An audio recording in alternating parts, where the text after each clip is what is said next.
Hello, everybody. Welcome to week 4. This week we will be covering chapter 5 and doing our first unit 1, doing the unit 1 assessment.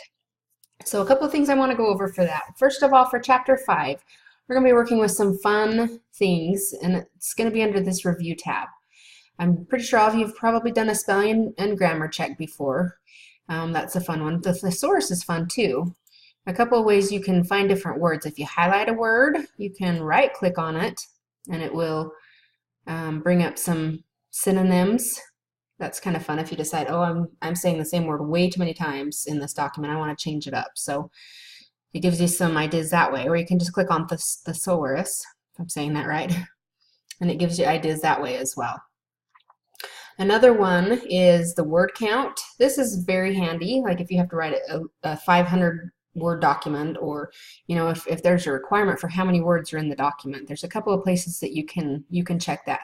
The first one is just down at the bottom here. It says how many words are in the document, and then the other one is to just click on word count, and it tells you exactly.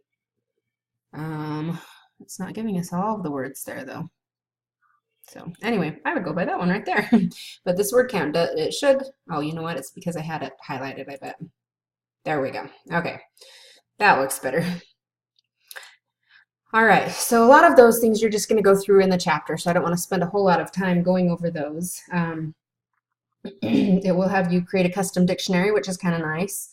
You can add words to like autocorrect. There's a lot of different options as far as what you can add in your options for Word. But what I really wanted to cover really quickly is this. Let me get out of that. Is the Unit 1 assessment, because I always get questions on it. So again, just make sure that you're reading through this Get Started each week. The Get Started is where you will have the keyword and your what is it called? The Cafe 240. Just a couple of things on that. I've got a lot of people that are posting early. You need to wait until the week to actually post in that forum. And you only need to post once during the week, so not one for each section, or one for the Wednesday deadline and one for the Saturday deadline, just once total. So, all right, and then this is where you would take your chat quiz after you listen to the recording. All right, so the Unit 1 assessment. So there's a couple of different parts to this.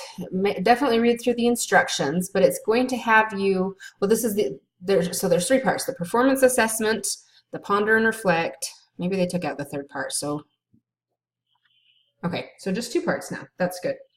Okay, so for the performance assessment, it's going to have you open up a file. My computer's really slow here. So it says open up job announcement. Well, you're gonna go to the student data files and be like, okay, where's the job announcement? So if you scroll, you'll notice that it's by chapter, but if you scroll all the way to the bottom, go to this Unit 1 performance assessment, and there's your job announce. Okay, I always get questions on that because students can't find the right folder. So it's after all of the chapters down at the bottom, then you'll have the Unit 1 performance assessment. And the same thing will work for future performance assessments as well. All right, so you just open up that file and follow the instructions. Pretty similar to other assignments. The other thing I wanted to go over is this ponder and reflect.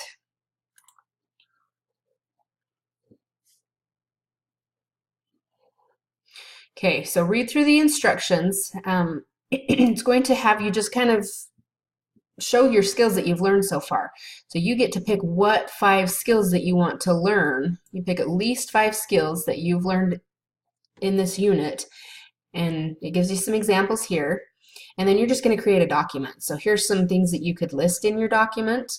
You could talk about anything really, but you're just going to create a document showing 5 skills and then cover some information about you.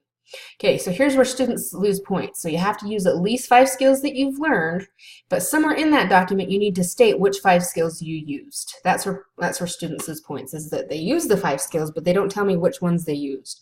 So you can put that at the bottom, you can put that wherever on the document, or you can put it in the comments when you submit the assignment. So either way, you just need to list what 5 skills were used. So that's kind of the basics for what we're going to be going over this week. Let me just give you the keyword here really quick. Kedge.